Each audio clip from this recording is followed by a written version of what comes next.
আমরা পৃথিবীতে মানুষ হয়েই জন্মাই,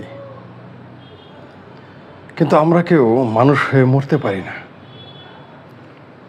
আমরা মানুষ হয়ে জন্ম নিলেও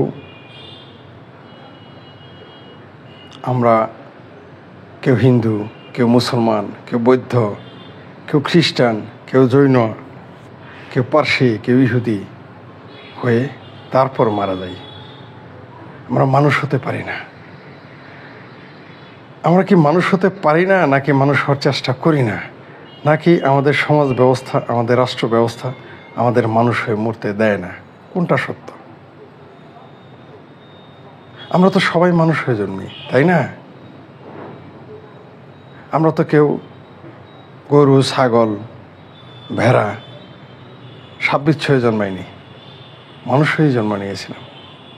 কিন্তু আমরা দিনে দিনে একটু একটু করে, প্রতিদিন একটু একটু করে আমাদের পরিবার, আমাদের সমাজ, আমাদের রাষ্ট্র, আমাদের বিশ্ব ব্যবস্থা আমাদের কি করে কখনো কোনো দেশের নাগরিক বানায়, কোনো নাগরিক হয়ে মারা যায়, কখনো কোনো ধর্মের, বর্ণের, গোত্রের প্রভৃতি জাতপাতের মধ্যে দিয়ে আমাদের মৃত্যু হয়। কিন্তু আমরা কিন্তু যখন জন্ম নিয়েছিলাম তখন কিন্তু মানুষ হিসেবে। এই বোধ আমাদের কবে জাগবে, এই বোধ আমাদের কবে আসবে আমরা জানি না। কারণ রাষ্ট্র, পরিবার, সমাজ এবং আমাদের পরিবেশ, আমি প্রাকৃতিক পরিবেশের কথা বলিনি, যেটা আমরা কৃত্রিম পরিবেশ তৈরি করেছি, পাড়া মহল্লা, প্রকৃতি আমাদের গ্রাম দিয়েছে, প্রকৃতি আমাদের শহর দেয়নি, প্রকৃতি দিয়েছে গ্রাম, যেটাকে আমরা নাম দিয়েছি গ্রাম। শহরগুলো আমাদের তৈরি, মানে মানুষের তৈরি।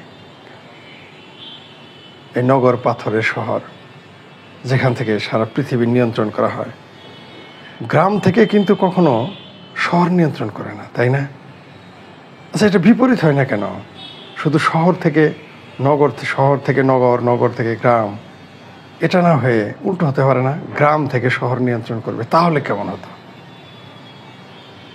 কিন্তু না, আমাদের সমাজ ব্যবস্থা, আমাদের রাষ্ট্র ব্যবস্থা, আমাদের অর্থ ব্যবস্থা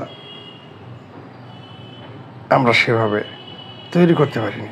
তার কারণেই শহর আমাদেরকে নিয়ন্ত্রণ করে। আমি গ্রাম শহরের দ্বন্দ্বের কথা বলতেছি না, আমি বলতেছি এই যে মানুষকে কিভাবে অমানুষে পরিণত করতেছে প্রতিদিন। প্রত্যেক দিন যত মানুষ, প্রত্যেক সেকেন্ডে যত মানুষ জন্মগ্রহণ করে, সবাই মানুষ হিসেবে জন্মগ্রহণ করে। কিন্তু আপনি দেখুন, এরা কেউ মানুষ হয়ে মরে না। আপনার আমার পরিচয় মানুষই, শুধুমাত্র একটা পরিচয় হওয়ার কথা ছিল, আমরা মানুষ। আমি মানুষ, তুমি মানুষ, সেও মানুষ, অর্থাৎ আমরা মানুষ। কিন্তু আমরা সেই পরিচয় দিতে অনিচ্ছা প্রকাশ করি। আমাদের পরিচয় হয় ধনী গরিব, আমাদের পরিচয় হয় হিন্দু, মুসলমান, আস্তিক, নাস্তিক, বৌদ্ধ, খ্রিস্টান, ইহুদি, বাংলাদেশি, ভারতীয়, মিশরীয়, আমেরিকান, অস্ট্রেলিয়ান, কানাডিয়ান, আরব প্রভৃতি আমাদের পরিচয়। কিন্তু আমাদের তো এত পরিচয় ছিল না, থাকার দরকারও নেই। আমাদের পরিচয় একটাই, আমরা মানুষ। এই বোধটা আমাদের কখনোই জাগবে না, মানে আসলে জাগতে দেওয়া হয় না। এর মধ্যে আবার অনেকে এখন বলো যে পরিচয় কমিউনিস্টের গন্ধ নিয়েছে। না, আমি কমিউনিস্ট হওয়ার জন্য এটা বলি না। আমার কাছে এই প্রশ্ন জেগেছে বহু আগেই। আমি কমিউনিজমে দীক্ষা নেওয়ার আগেও আমার কাছে এই প্রশ্নগুলো আসতো, এখনও আসে। এখনও এই প্রশ্নগুলো আমার মাথায় ঘুরপাক খায়। প্রশ্নটা খুবই ছোট, কিন্তু এর মধ্যে রয়েছে রাজনীতি, এর মধ্যে রয়েছে অর্থনীতি, এর মধ্যে নিয়েছে অপরাজনীতি, এর মধ্যে রয়েছে ধর্ম, এর মধ্যে রয়েছে অধর্ম, এর মধ্যে রয়েছে ধর্মের পাষাণ্ডতা, এর মধ্যে রয়েছে ধর্মের ফ্যাসিজম, এর মধ্যে রয়েছে রাজনীতির নামে ফ্যাসিজম, বহুত কিছু এর মধ্যে চলে আসে।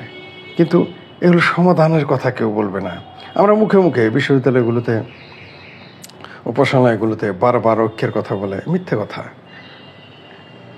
বারবার সাম্যের কথা বলে, মিথ্যা কথা। বৈষম্যের বিরুদ্ধে কথা, বৈষম্য এরাই তৈরি করে। মানুষ যখন তার মানুষ পরিচয়ের বাইরে কোনো পরিচয় দেবে, তখন থেকে বৈষম্য শুরু হয়ে যাবে। আপনি মানুষ, এর বাইরে অন্য যে কোনো পরিচয় যুক্ত করবেন, তখনই আপনি আর মানুষ থাকলেন না। তখন আপনি মানুষের অন্য কিছু হওয়ার চেষ্টা করলেন।